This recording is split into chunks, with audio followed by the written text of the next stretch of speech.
Bueno, muy buenas tardes a todos. Última reunión del año del ciclo de Academia y Sociedad.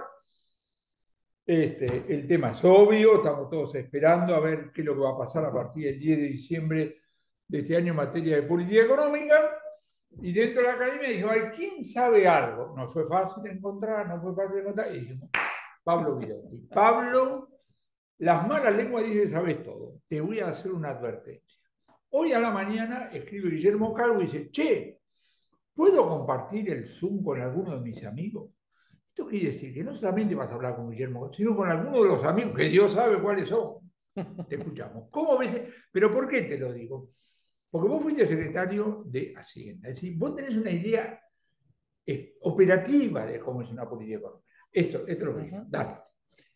Bueno, digamos, a pesar de tener esa experiencia, yo no estoy en contacto directo con el equipo de Milei, el equipo que está armando Milei, así que en cierta medida mis comentarios son similares a los que haríamos muchos de nosotros y que tienen que ver con la doble dimensión de la tarea, del desafío que tienen, el desafío político y el desafío en materia económica.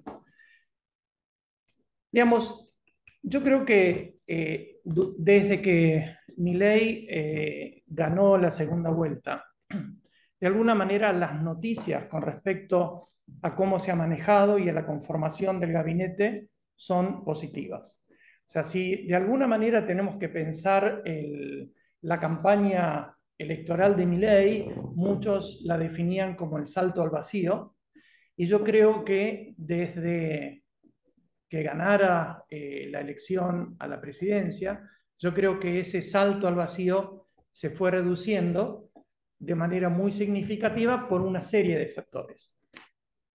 Desde el punto de vista político, creo que el apoyo recibido inmediatamente por Macri y por Bullrich contribuyó a, digamos, resolver parcialmente, por lo menos, la idea de que el gobierno de Milei iba a tener muy poca representación en el Congreso y, por lo tanto, el apoyo que le pueda dar diputados y senadores relacionados, quizás no todos, pero con el PRO, yo creo que le va a dar más profundidad.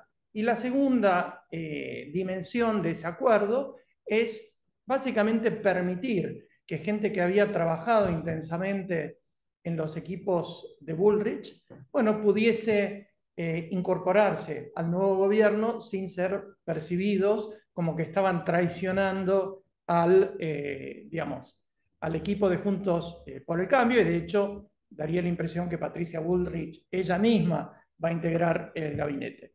Y luego, digamos, lo que es importantísimo es el pragmatismo que ha estado mostrando Milei con respecto a varios temas que él había tratado, yo diría, de una manera comunicacional.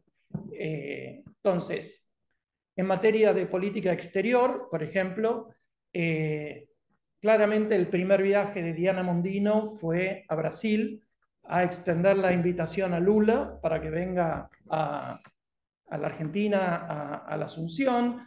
Inmediatamente Javier se contactó con Gabriel Boric y, digamos, y otros mandatarios. O sea que en política exterior, digamos, ha dado una señal, digamos, mucho más, mucho menos por ahí extrema de lo que parecían algunas declaraciones anteriores. Y obviamente el viaje en Estados Unidos ha servido para ubicar claramente a la Argentina como un aliado de los Estados Unidos y un poco del mundo occidental. O sea que, digamos, esa parte del pragmatismo yo creo que ha sido muy positiva.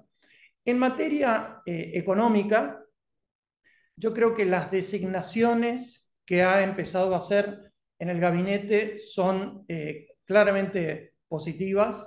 Creo que la figura de Osvaldo Giordano en ANSES es una muy buena designación.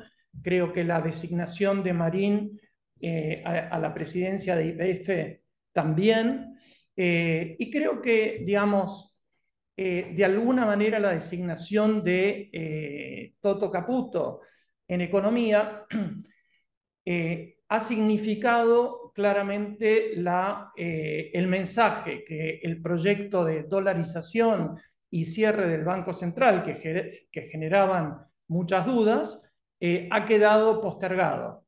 No, digamos, creo que en este momento es un poquito irrelevante si es postergado o no se va a hacer, pero claramente en esta primera etapa es algo que ha quedado, digamos, para más adelante. Y creo que, digamos, hoy, por ejemplo, conocemos que Joaquín Cotani va a ser parte del equipo de Caputo. Creo que es una muy buena adición. Yo tengo entendido es un complemento, porque lo que Caputo necesita es un macroeconomista. Exactamente. Yo creo que, digamos, a ver, Caputo tiene ya mucha experiencia. Creo que los que lo critican, digamos, por su pasado en el gobierno de Macri, creo que se olvidan que la gente aprende. O sea, yo creo que el gobierno de Macri tuvo, digamos, algunos errores importantes, en particular el enfoque inicial de creer que no era necesario ordenar lo fiscal. De hecho, el gobierno de Macri durante el 16 y el 17 aumentó el déficit en vez de reducirlo. Bueno, digamos, hay muchas cuestiones, el manejo monetario, que yo creo que Caputo hoy, digamos, ha aprendido mucho de esa experiencia. También sé que en particular Toto ha estado trabajando en un programa fiscal ya desde hace bastante tiempo, diría unos 2 años por lo menos, que no estaba pensado para Milei, pero estaba básicamente dentro de la gente que trabajaba para Juntos por el Cambio. O sea que, digamos, no es para nada, digamos, una improvisación.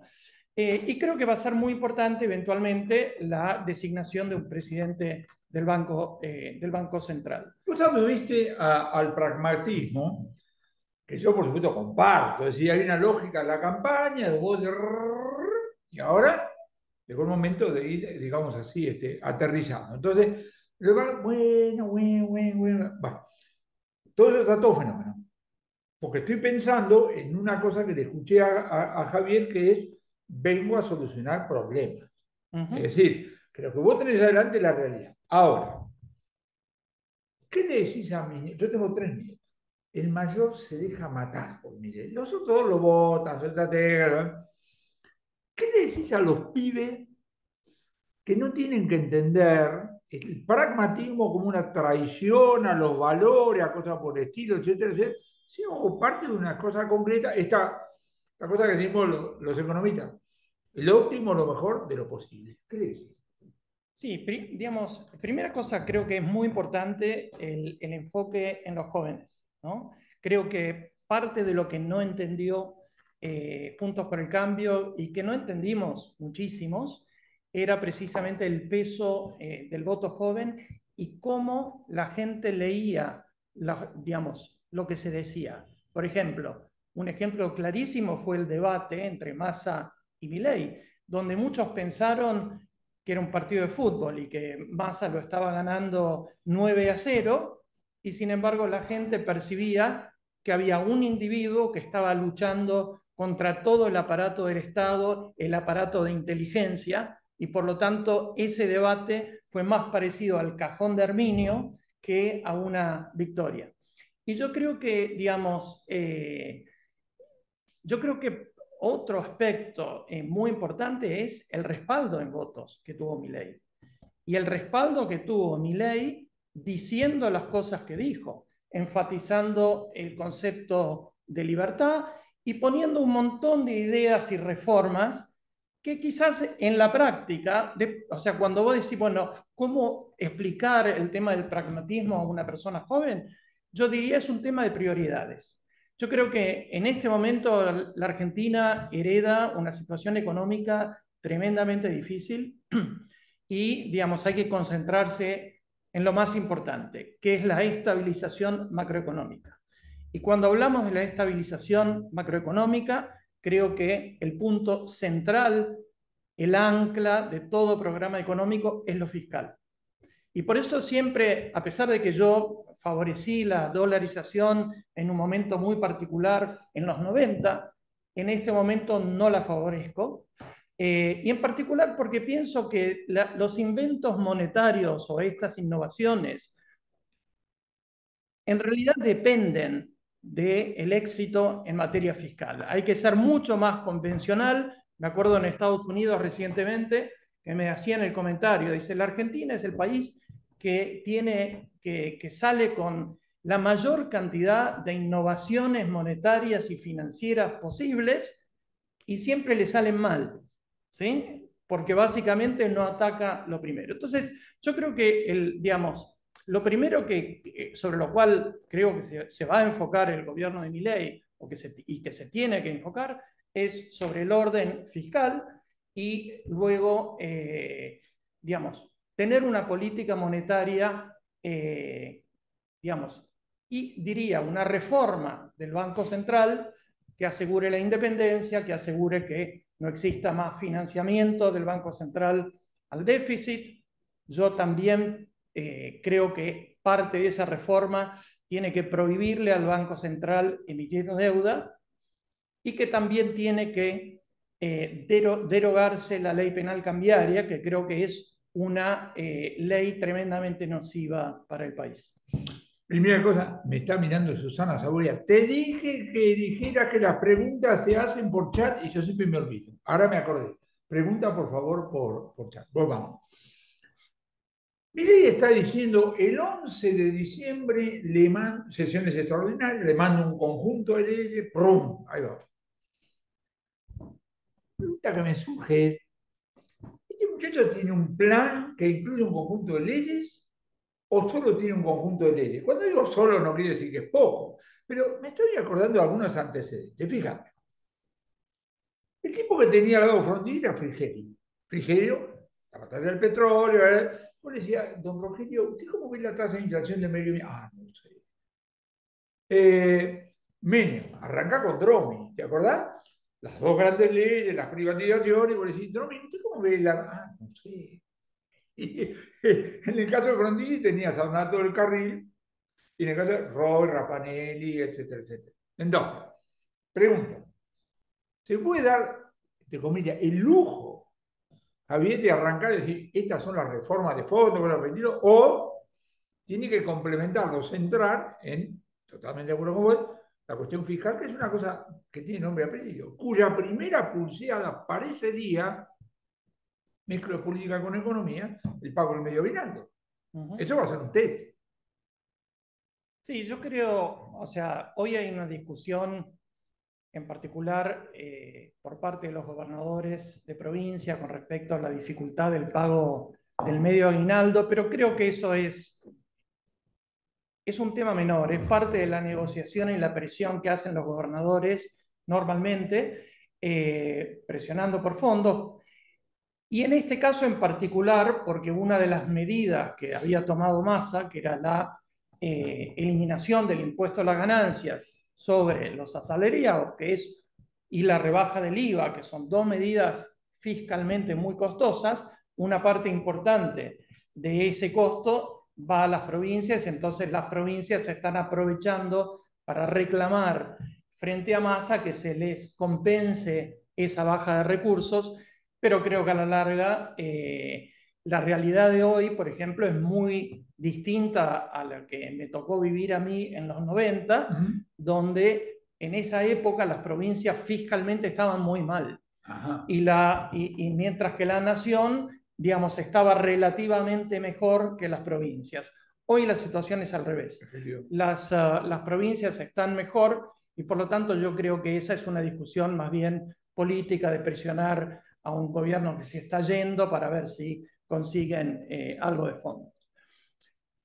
Obviamente que, digamos, siendo un partido nuevo y siendo una persona nueva en la política, hay mucha ansiedad por saber qué plan, cómo es el plan y exactamente los detalles de lo que va a estar haciendo. Yo diría frente a eso, que primera cosa hay que recordar que es la primera vez que un presidente es economista. Y él ha marcado bastante, o sea, muy claramente la dirección en la cual quiere ir. Lo ha hecho con figuras, la motosierra, dolarización, cierro el Banco Central, pero básicamente lo que ha estado transmitiendo es quiero luchar de frente contra la inflación y quiero ordenar lo fiscal. En términos prácticos, esto implica, digamos, la primera cosa que tiene que pasar por el Congreso es claramente una ley de presupuesto. Yo no estoy seguro, en realidad no sé, si el equipo de Caputo o el mismo Milei efectivamente tienen esa ley. Pero diría, calma. O sea, tampoco es necesario que el 11 ya esté presentada una nueva ley de presupuesto. El presupuesto es un proceso muy largo, muy detallado, que está normalmente en la órbita de la subsecretaría de la Oficina Nacional de Presupuesto, que es una oficina que tiene gente muy competente y donde seguramente Milei puede asumir y en 15 días, 20 días, tener un presupuesto como él quiere y presentado al Congreso. Creo que nadie se muere si eso no ocurre el 11, pero ocurre... Después, bueno, habrá seguramente una ley de ministerios.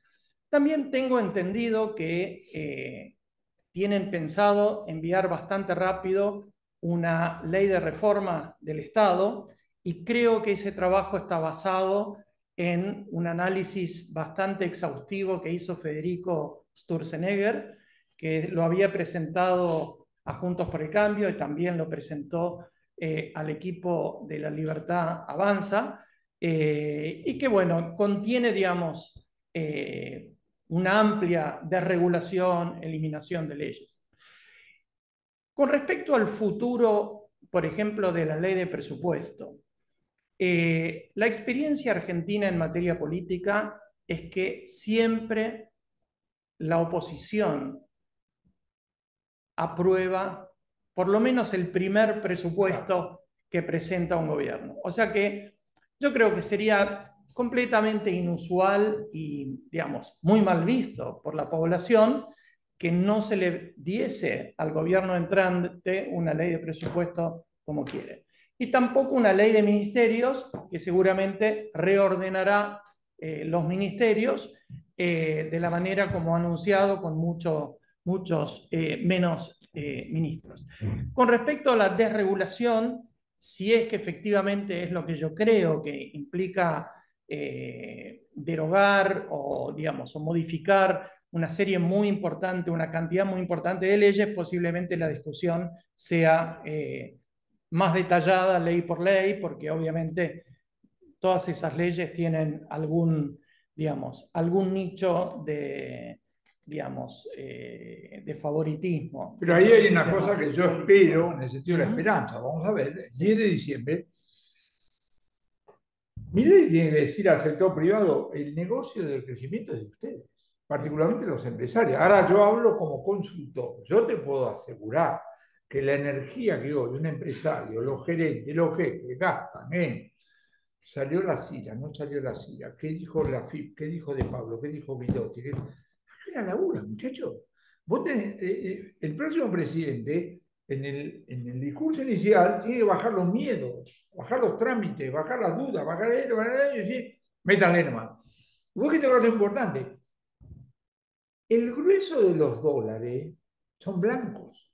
A ese tipo que tiene alguna gana de decir algo, facilitarle, digamos así, las cosas. Ahora, cuando vos hablas de estabilización macroeconómica, ¿estás pensando en inflación o alguna otra cosa? Digo porque mi tía está escuchando. No, cuando digo estabilización macroeconómica es estabilizar toda la economía, lo que incluye la política fiscal como también la monetaria. Creo que los primeros pasos requieren decisión y al mismo tiempo estar convencido de lo que uno hace. En particular, estoy pensando en lo que es la desregulación y la eliminación de toda la multiplicidad de regulaciones cambiarias, el famoso cepo, que cada día es peor, es más retorcido, con regulaciones que afectan al sector privado, pero además que se superponen. Es una maraña que solamente el Banco Central conoce, ¿sí? Bueno, yo creo que sobre ese punto fundamental creo que hay que tener convicción. Y para mí, la convicción que hay que tener es que hay que liberar el cepo cuanto antes, de entrada. ¿Okay? Porque hay mucha gente que tiene miedo con respecto a esa decisión. Bueno, porque empiezan. No, bueno, lo que pasa es que hay mucha deuda con importadores. No, lo que pasa es que hay empresas que querían distribuir dividendos al exterior y entonces tienen ahí atrapados los dividendos. Y así, otras cuestiones. La respuesta es bastante simple. ¿Sí? Miramos el mercado de cambios como una curva de oferta y de demanda de divisas y donde existe el equilibrio, que es básicamente hoy en día el tipo de cambio contado con liquidación o el blue, lo que sea. Bueno, digamos, hay un tipo de cambio que está equilibrando ese mercado. Cualquier otro tipo de cambio que esté por debajo del equilibrio va a generar exceso de demanda. Y por lo tanto, todas estas cosas que estaba describiendo, obviamente que es una gran demanda sobre dólares, pero al oficial. Una vez que uno libera el tipo de cambio, ya la decisión económica es otra. Es básicamente, ¿qué hago? ¿Me conviene pagar y comprar los dólares al tipo de cambio libre de ahora para mandar los dividendos al exterior? ¿O le digo a mi casa matriz, bueno, esperen un rato porque con el programa económico que se está armando también van a entrar dólares y quizás me conviene esperar? ¿Sí? O sea, el sistema de precios funciona. ¿Sí? Y yo creo que hay mucha gente que no entiende ese concepto muy simple, que toda esa demanda digamos, que pareciera estar. Ahora, también es cierto que hay muchos empresarios que deben estar diciendo, cuidado, cuidado, porque están interesados en tener el dólar barato. ¿Sí? Entonces, por eso digo, en estas cuestiones hay que tener decisión, convicción y hay que saber un poco, digamos, digamos, la economía básica que hay detrás de estas Ahora, Pablo, como yo tengo decisiones. algunas reservas referidas a la eliminación inmediata del cepo, convenceme de dar los beneficios. ¿Qué pasa si no ocurre? O si vos Bueno, querés, démosle 2 semanas, no empecemos, bueno, por ejemplo. yo digo inmediato, Eh, digamos, que de manera muy rápida. convenceme los beneficios. El principal beneficio, primera cosa es que empezás a dejar de funcionar la economía. Hoy el cepo se ha traducido, o sea, el gobierno, ¿qué es lo que ha hecho? Frente a decir, genero un problema cambiario, dijo, no, yo no le doy dólares a nadie. Y entonces básicamente ha optado por tener más recesión, por no darle dólares a los importadores y los importadores no pueden importar y por lo tanto hay faltantes por todos lados. Yo diría, la primera cosa es que eso se resuelve. Segundo, que todos los dólares que están listos para entrar, para inversiones, en varios sectores productivos de la Argentina, van a poder entrar. Digamos, no hay, entonces, yo no creo que la liberación del tipo de cambio genere una salida neta de dólares. Por el contrario, yo creo que va a generar una entrada neta que eventualmente va a producir, después del primer paso, posiblemente una apreciación del tipo de cambio nominal. El segundo tema muy importante es que la Argentina no tiene mucho tiempo para resolver los problemas. Y entonces, cuanto antes los ataca, mejor. ¿Por qué digo que no tiene mucho tiempo? Porque la estructura de la deuda argentina con el exterior tiene una característica particular, especialmente por el lado de la deuda con el sector privado, que tiene un periodo que es todo el 2024, en el cual los vencimientos son muy chicos. Y entonces, gran parte de la duda que existe hoy en el mercado de capitales es si la Argentina va a terminar reestructurando nuevamente la deuda pública, ¿sí? Y entonces, obviamente que eso es otra cuestión que frena la inversión, genera incertidumbre. Bueno, para resolver ese tema, cuanto antes ataquemos en liberar el mercado de cambios, eliminar el cepo, todas estas regulaciones raras, al mismo tiempo que hacemos un ordenamiento fiscal que tiene que ser, o sea, es una condición necesaria, ¿sí? O sea, es lo principal, el ordenamiento fiscal. Bueno, eso le va a dar tiempo para poder cumplir con la promesa que ha hecho Milei, que en realidad la hacían todos, que es que va a respetar los Respetar los contratos, contratos. ¿sí? Entonces, pero, digamos, una cosa es verlos en acción y generar las condiciones para efectivamente evitar una reestructuración de deuda en el año 25 o 26. Y en ese sentido creo que cuanto antes avanzamos, mejor.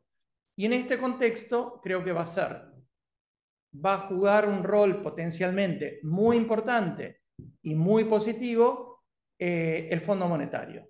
Yo creo que, sí, que en la medida en que la Argentina presente un programa económico sólido, yo creo que el Fondo Monetario, que ha tenido un comportamiento catastrófico durante los últimos 4 años, creo que va a estar en condiciones de incluso dar plata fresca a la Argentina para ayudar, digamos, en el proceso de transición. Esto último me asombra, pero lo anoto antes. Esa es la primera. Ilustrame numéricamente, ¿qué serían los compromisos, los vencimientos de deuda privada 2024 y 2025, que puedo decir que son? Sí, Más o digamos, menos. en este año no hay vencimientos prácticamente de capital de deuda pública privada. Este año quiere Hay decir 24, el año, sí, del año que viene, el sí, año 24. correcto. Y digamos, los bonos que surgieron de la reestructuración del 2020 van a estar empezando a amortizar ya digamos, de manera completa durante el año 25. O sea que, digamos, bueno, el año 24 Tiene cero, tiene cero. todavía 2 vencimientos importantes con el Fondo Monetario, equivalentes por ahí a 5.500 millones de dólares.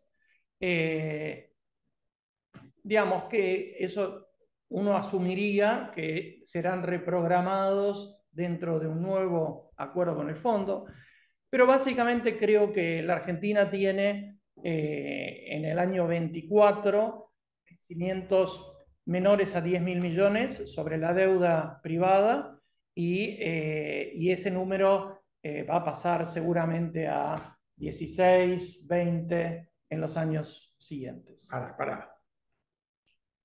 No me vas a decir a mí que el gobierno presidido por Milei me va a exigir esfuerzo laboral y de ahorro para pagar con esfuerzo local los vencimientos de 2025. O nos jugamos, no lo llame reestructuración, llámalo como quiera, cambio de papel, etcétera, etcétera, porque con esfuerzo local, olvídate, o sí. No, bueno, a ver, el esfuerzo local surge básicamente de la necesidad de hacer un ordenamiento fiscal. O sea, el déficit fiscal que recibe el gobierno de Milei es muy grande, ¿sí? Ahora, yo creo que existen áreas del sector público y medidas que se pueden tomar como para producir por ahí un superávit primario cercano al 1% del Producto Bruto en el año 24.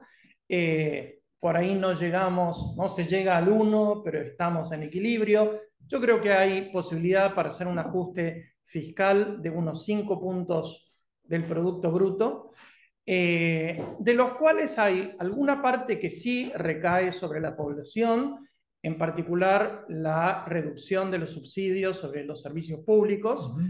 Esa reducción no puede ser inmediata por fallos que existen de la Corte y tiene que ser hecha con cierto gradualismo para no repetir lo que ocurrió, digamos, durante la época de Aranguren.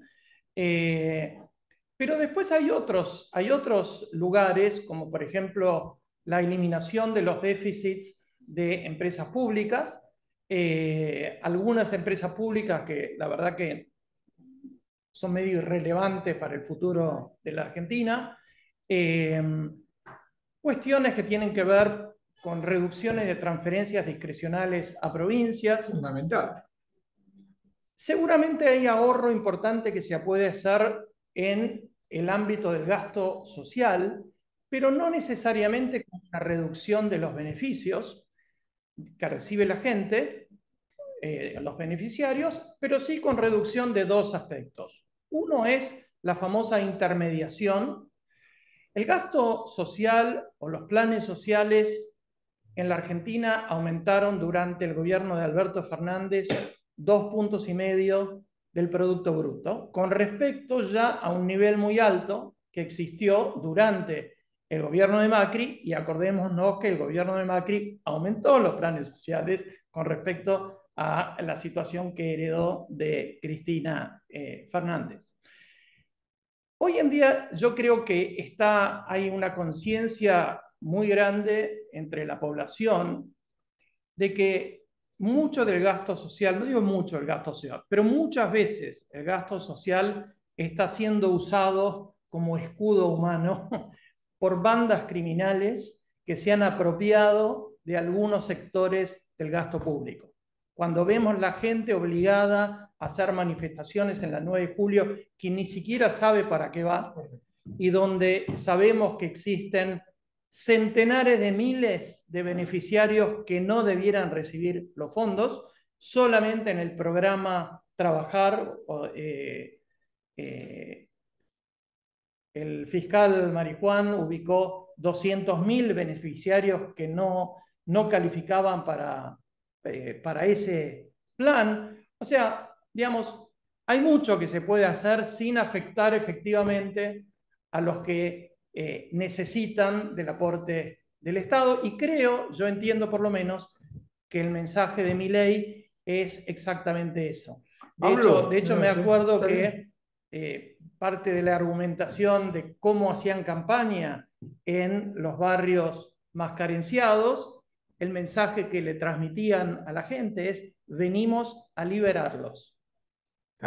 ¿Sí? O sea, no era venimos a sacarles su beneficio, pero venimos a liberarlos de los que los mantienen básicamente, no digo esclavitud, pero... Massa se inmortalizó con el fondo por sí o por no, ¿viste?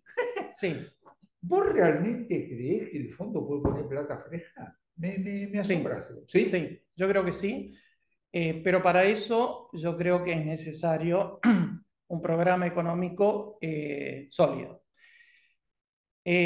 Digamos, yo lo he escuchado al mismo Rodrigo Valdés cuando le hicieron la pregunta, inversores, sobre si el fondo podía poner plata fresca. Él dijo: es difícil, hay que ver las circunstancias, obviamente que el fondo también negocia, ¿sí? O sea que no van a decirlo.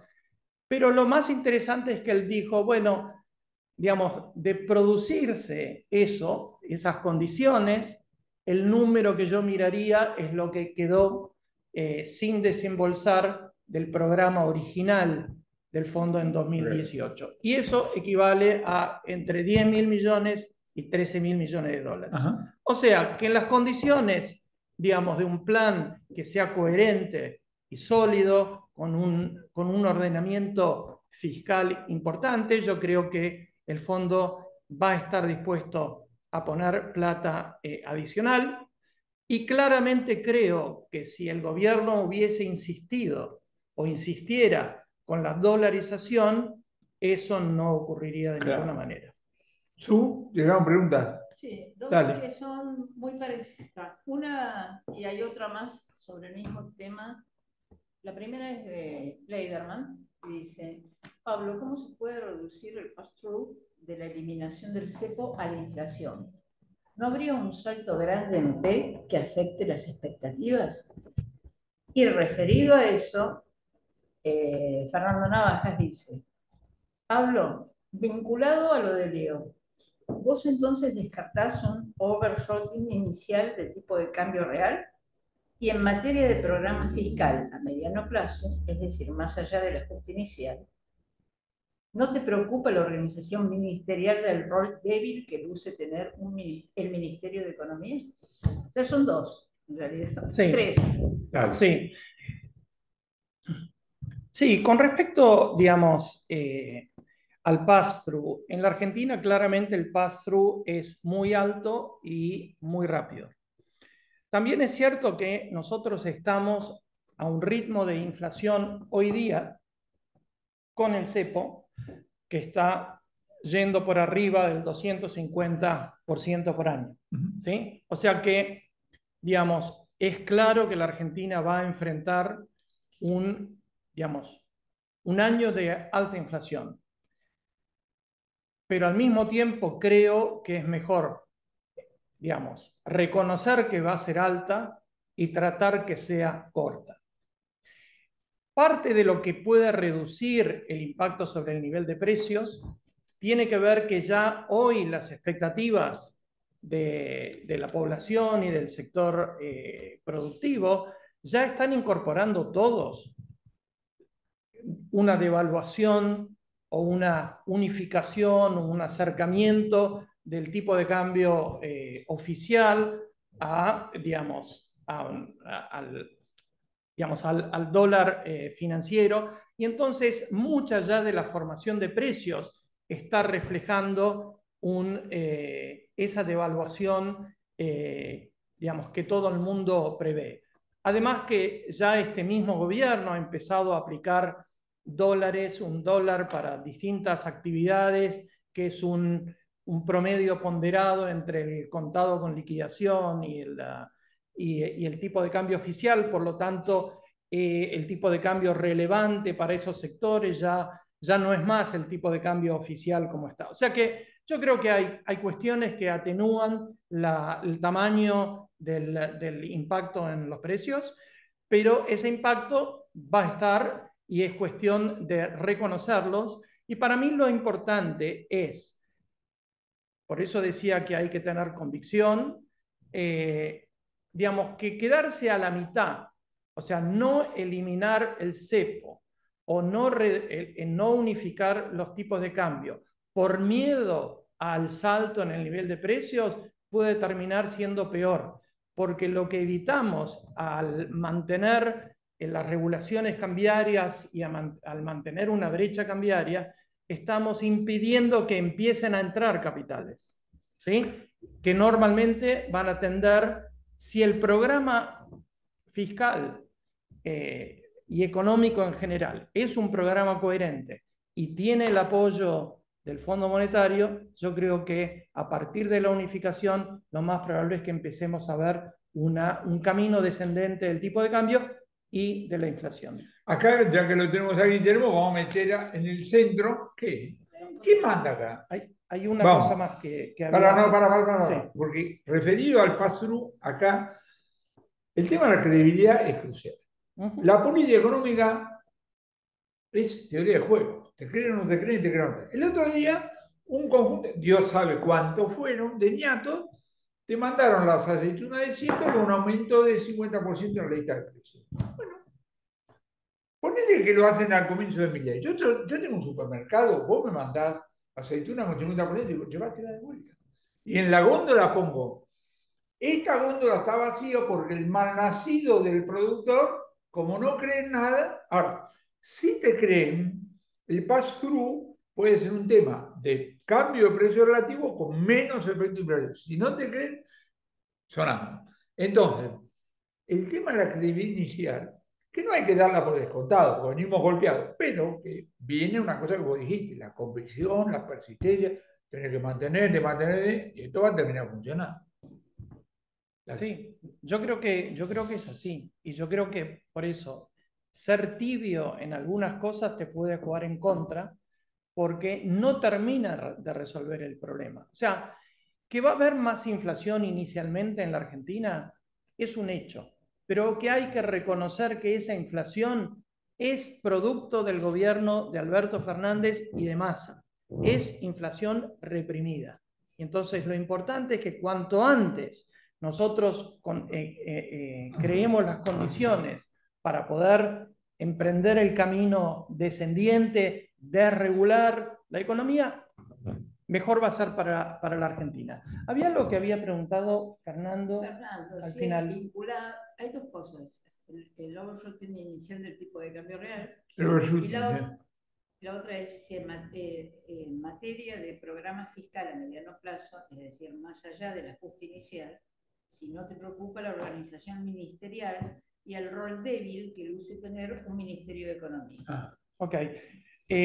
Yo, digamos, sobre si va a haber overshooting o no, yo creo que ya los niveles de tipo de cambio financiero son, digamos, niveles muy altos. Yo creo que, digamos, yo normalmente imagino el proceso, o sea, lo que dice la teoría es que si vamos a unificar, el tipo de cambio que se va a mover es el oficial, al otro, que es el tipo de cambio que es equilibrio. Si ese se va a depreciar más, no está para nada claro. De pronto se aprecia a partir de ahí. El tema del rol del Ministerio de Economía. Primera cosa, bueno, yo tampoco voy a pretender ser experto en un gobierno que está por entrar y con el cual no soy parte, ¿no? Pero para mí, digamos, creo que es muy importante tener en cuenta que Milei va a ser el primer presidente que es economista y que él ha tomado el discurso de ordenamiento fiscal como parte de lo que él le ha transmitido a la población que lo votó. Si uno mira los gobiernos anteriores, toda la responsabilidad del ordenamiento fiscal recaía sobre el Ministerio de Economía. Y el ministro de Economía muchas veces se tenía que pelear con el presidente, que tenía intereses políticos y era el que pedía más gasto de acá, más gasto por allá. Yo creo que esta es una situación bien distinta. Casi que el ministro de Economía va a tener la vida más fácil en el sentido claro, que va a decir, miren, yo estoy siguiendo las instrucciones del presidente. No que todo el mundo va a ir a pedirle, che, pero decir a tu presidente que no gasten esto, no gasten lo otro, ¿no? Entonces, yo creo que en ese sentido, a mí me parece que, digamos, a mí no me preocupa mucho el tema del poder relativo dentro del gabinete y cosa que además tampoco conocemos. O sea, digamos, yo no tengo por qué pensar que el ministro de Economía va a ser débil. Lo que sí sabemos es que va a haber muchos menos ministros y por lo tanto, comparado, por ejemplo, con el gobierno de Macri, uno debería tender a pensar que el ministro de Economía en el gobierno de Milei va a tener más poder, porque es 1 entre 8 en vez de ser 1 entre, no sé, 19. Vos sabés que acá jugamos el superministro, el no ministro, ¿entendés? Acordate de Videla Viola. Llega Viola y dijo, no, Martínez dio, entonces puso 5 ministros, y viste exactamente, digamos, lo que pasó. Entonces, no existe el superministro, pero existe el tema de la coordinación. Cuando hablamos de Cotani, alguien tiene que tener criterio macroeconómico, eso es exactamente lo que estamos diciendo. Ahora, el ministro y el conjunto de ministros están todos subordinados a la acción del presidente. Claro que es una ventaja saber que el tipo es economista de producción. Menem no era economista, pero llevaba la economía de la sangre. Alfonsín había que explicarle lo que era, entender, un problema difícil, digamos, de piel, si vos ves. Bueno, ahí está. Entonces, de repente la tarea está facilitada. En realidad, la preocupación hoy es si Milei, con esta personalidad que tiene, lo va a apabullar, entonces vamos a decir, che, pobre hombre. Bueno, pero eso se verá en la práctica, como vos decís. Se verá en la práctica y además creo que Toto Caputo es una persona con mucha experiencia y, digamos, estamos frente a un gobierno que todavía no empezó. Y yo creo que como mínimo tenemos que darle el beneficio de la duda. Claro. Yo lo que sí me acuerdo con respecto al comentario que hiciste con respecto a Menem, Alfonsín, a mí me tocó estar durante el gobierno de Menem Menem no era una persona que internalizaba el orden fiscal. Lo que sí Menem tenía es que tenía en la cabeza el concepto de la libertad económica. Y más que nada tenía una tremenda desconfianza por la efectividad de los controles del Estado, de las intervenciones del Estado. Y creo que eso venía porque él, digamos, venía de una familia de comerciantes, claro, y que estaban, digamos, que habían vivido en carne propia que todo lo que hacía el Estado lo podían eludir. voy a contar una anécdota que la contó Domingo Cavallo, que estaba en la primera reunión de gabinete de Menem. Domingo era el canciller y el ministro de Economía era Miguel Roy, que como se sabe falleció a los 6 días. ¿Sí? Primera reunión de gabinete, el presidente dice, bueno, ministro, explique cuál es el plan. Entonces, y en el medio dice control de precios. Y se mató de risa. Dijo, mire, ministro, yo le quiero decir algo, yo vengo de una familia fenicia. Eso hace 5.000 años que no funciona, ahora si lo quiere hacer, hágalo. Bueno, después falleció otro. Claro. Pero era evidente que el tipo, eso lo llevaba. A mí me tocó exactamente lo mismo en una reunión de gabinete cuando Herman González empezó a proponer, y Menem le dice, pero Herman, estamos en libre comercio. O sea, como... Ahora, qué importante es, porque Sí. tenés que tener... Antonio Cafiero me explicó, tomando café, cuando era ministro en 1975, la única razón por la cual un gobernador va a ver al ministro de Economía es para mangarle guita, no hay otra razón. Sí. Por lo cual todas las reuniones son todas jodidas, porque la única palabra que tiene un ministro de Economía es no, no, no, no. Entonces me dice, en algún momento cualquiera de esas decisiones, esas reuniones se ponen jodidas. Y en ese momento el gobernador le dice, pibe, ¿a vos quién te votó? Ese es el momento donde vos tenés que tener atrás a tu presidente. Y él la tenía Estela Martínez de Perón, con lo cual tenía objetivamente un problema. Claro. Hacer política económica, cuando vos no tenés un presidente, es muy complicado en la Argentina, ¿no? Bueno, digamos, la tradición en la Argentina es que la gente va, pide plata y el presidente, el ministro del Interior, escuchan, toman café, dicen, bueno, anda, sí, no, te apoyo, anda a hablar con el ministro de Economía. Y entonces el ministro de Economía recibe a todos, no, que a mí ya me dijo el ministro del Interior, me dijo el presidente, Claro, que venga claro. a hablar con vos para que me resuelvas el problema.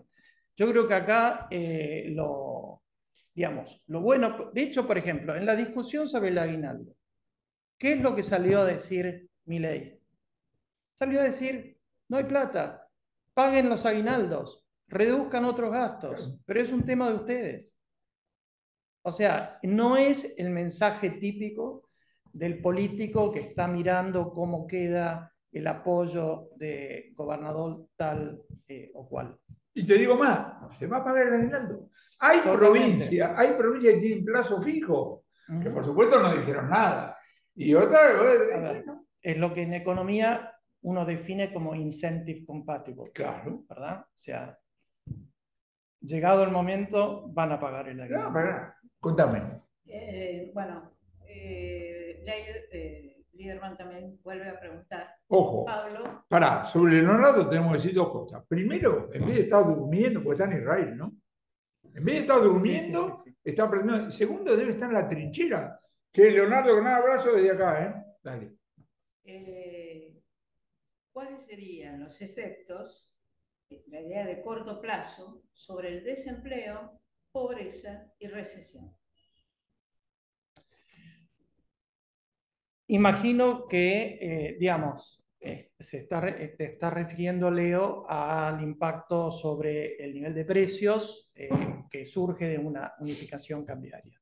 Bueno, yo creo que es un tema muy importante porque además los efectos de la inflación sabemos que tienen efectos distributivos muy importantes y por lo tanto de alguna manera lo que tiene que hacer el Estado es asegurarse, digamos, tratar de no hacer el ajuste fiscal o el ordenamiento fiscal licuando los ingresos de gente de pocos ingresos o licuar a los jubilados. Hoy las jubilaciones en la Argentina son bajísimas. Hay mucha gente que recibe subsidios del Estado y que efectivamente son subsidios genuinos y donde lo que hay que sacar es la intermediación y un montón de beneficiarios, digamos, el caso chocolate y etcétera, el caso que yo decía antes, que es gente que básicamente está estafando al Estado, pero creo que eso es una tarea que tiene que hacer el Estado en términos de mitigar el impacto inicial. Y creo que Javier Milei lo tiene perfectamente en claro. Después, bueno, es una cuestión de instrumentación. Yo creo que dentro del gabinete, como se va conformando, hay varios economistas y varios economistas buenos. El caso de Osvaldo Giordano, yo creo que es una persona tremendamente útil, que ha hecho una muy buena administración en la provincia de Córdoba y que además va a estar a cargo precisamente del ANSES, ¿sí?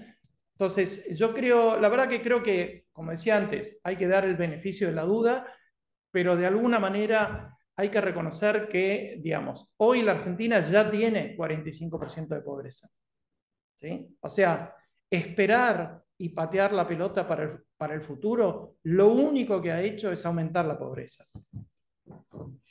Una nota a pie de página políticamente recontra incorrecta. Todos los cálculos de pobreza están basados en lo que el encuestado dice que gana, que se sabe que subestima la realidad. Cierro la nota a pie de página, pues igual tenemos un flor de problemas. Ahora, a propósito de la pregunta de Leo, vuelvo al discurso inicial de Milei. El discurso inicial de Milei tiene que incluir el entusiasmo del sector privado. Y esto tiene que ver con el tema de la obra pública. Vos podés decir, bueno, ahora vamos a hacer obra privada. Acá tenemos que recordar que en la década del 90, un conjunto de extranjeros dieron capital y la verdad que los jodimos. Pues toda la idea era que iba a recuperar a través de tarifa y mirar la joda que nos mandamos, digamos así, con las tarifas. Con lo cual, en el corto plazo, reemplazo de uno por otro no va a ser fácil y menos automático. Bueno, veremos. ¿Más preguntas? ¿Hablo? No, creo que tenés razón, pero creo que también hay sectores que son productivos en la Argentina y que pueden atraer inversiones extranjeras. El capital extranjero yo creo que conoce a la Argentina y sabe el riesgo en el cual se está metiendo, pero al mismo tiempo, digamos, también evalúa las ventajas de entrar antes que otros. Entonces, pero sí, digamos, pero es fundamental que de alguna manera por eso se avance relativamente rápido. Porque si empezamos a posponer las decisiones y mantenemos el cepo durante lo más probable es que la cosa no funcione. O sea, que no entre ningún capital, que sigamos desperdiciando las pocas reservas, que como las reservas son negativas, vamos a estar impidiendo importaciones. En la Argentina, 80% de las importaciones son insumos para la producción, no son bienes de consumo. O sea, que básicamente el esperar y el tener miedo de avanzar simplemente va a profundizar la recesión en la Argentina y no va a bajar la inflación. La inflación va a ser alta, unifiques o no unifiques el tipo de cambio. Lo importante es cuándo empieza a bajar y cuándo la economía se reactiva, cuándo podemos aprovechar de un año que seguramente va a ser mejor en términos de ingreso de divisas porque no va a ser un año de sequía.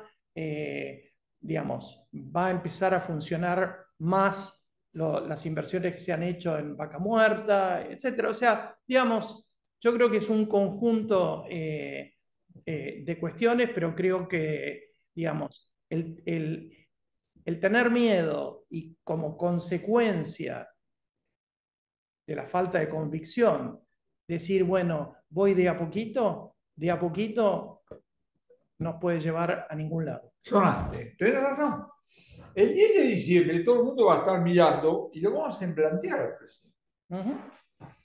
Me acuerdo una película hermosísima, Carmen. estaban bailando el muchacho, la chica. Entonces, en algún momento dado, la chica está bailando técnicamente bien, pero entonces el muchacho para la música y le dice, si vos no te crees que sos Carmen, ¿quién se lo va a creer? Un poco tenés que creerte que sos Carmen. No utopía, no cosa rara, pero dale, dale, dale, dale, dale. Y ahí vuelvo, ya que estamos acá con el tema del reciente fallecimiento de Henry Kissinger, el rol de liderazgo. El líder es un tipo que está 3 pasos adelante de la población, ahora 3 pasos en la oscuridad, se jugó, se juega, después sale bien, mal, pero lo que te dicen los líderes, a mí me eligieron para tomar decisiones, no para esperar, te parece, o cosas por el estilo. Así que bueno, mi querido Pablo, te agradecemos un montón. ¿Qué? Una cosita más. Hacer Con lo que respecto a lo quieras. que vos decías, yo creo que en el caso de Milei, que quizás todavía no entendemos la dimensión del apoyo que él tuvo entre la gente joven, yo creo que él fue con un discurso al cual ahora no le va a sorprender lo que puede llegar a ocurrir en términos de medidas concretas.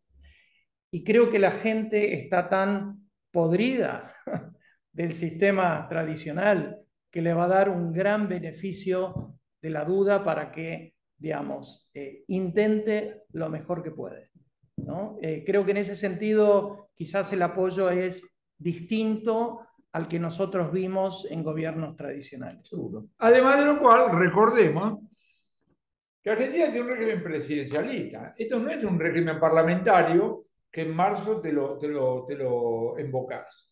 Es 4 años, a menos que se muera, le hagan juicio político, cosas por el estilo. De cualquier manera, el tema del apoyo, cuando vos decías 2025, yo estaba pensando en que por más economista que sea, Javier, ministro de Economía, decía, joven, acuérdese que yo tengo la elección de medio periodo, no tuve, y ¿sabe qué? La quiero ganar. Una Dale. pregunta del doctor Calvo. ¿Cómo evaluás la propuesta de hacer el dólar de curso legal? No, a ver, yo creo que lo central que tiene que hacer la Argentina es en materia de política fiscal. Toda la discusión de dolarización, de bimonetarismo o dólar de curso legal, yo creo que distrae. Pero en principio, el concepto de darle al dólar el curso legal, en el fondo es ponerle un competidor al peso cuando el peso está muy débil. O sea que para mí es una medida que puede acelerar la huida del peso y generar un impacto inflacionario mucho más grande y, digamos, de alguna manera quizás acercar a la Argentina más a una hiperinflación. Por lo tanto, no creo que eso sea bueno. Digamos, lo más parecido, y por eso creo que es importante distinguir entre el concepto de legal tender y lo que ocurrió en la ley de convertibilidad. Con la ley de convertibilidad lo que se hizo fue, digamos, hacer que contratos escritos en monedas convertibles tengan que ser cumplidos en esas monedas, ¿sí? ¿Por qué? Porque el concepto de legal tender y los juicios, los con... hacían juicios en dinero y no en cosas, ¿te acuerdas? Claro. Que era mucho más rápido. Digamos, por el concepto de legal tender es que si yo no tengo los dólares y tengo un contrato en dólares, bueno, yo te puedo pagar con pesos, ¿sí? Porque ese es el legal tender. Ese es el dinero de curso legal. Y por eso es que la ley de convertibilidad tenía ese aspecto, que era reconocer que los contratos en moneda extranjera tenían que ser, digamos, cumplidos en esas monedas convertibles, ¿sí? Entonces, darle el concepto de legal tender al dólar es salirse de lo que se hizo durante la convertibilidad, que se refería a contratos que tienen cierto tiempo, digamos, y darle legal tender a lo que son las transacciones diarias instantáneas, en la cual supuestamente uno podría utilizar el dólar, pero obviamente que, digamos, todo el mundo va a querer pagar las deudas todos van a querer recibir dólares y usar los pesos. Por lo tanto, no creo que sea una idea, digamos, creo que es una idea que más bien lleva a más inestabilidad, donde hay que meter la mente en lo fiscal. Vuelvo como ejemplo de lo que vos decís, vuelvo al concepto que vos dijiste, la prioridad. Política económica es prioridad. Arranquemos y después vamos viendo qué otra cosa podemos hacer. Contesta. Pero Dale. la convertibilidad de la inflación era baja. Bueno, fue baja una vez que digamos, se introdujo la convertibilidad, ¿no? O sea, cuando se introduce la ley de convertibilidad, la inflación en ese momento era alta. Pablo, muchísimas gracias. Bueno, gracias a Felices fiestas. Bueno, primero el 10 de diciembre, muchachos. Felices fiestas para todos y si Dios quiere, este ciclo vuelve en marzo del año que viene. Chao.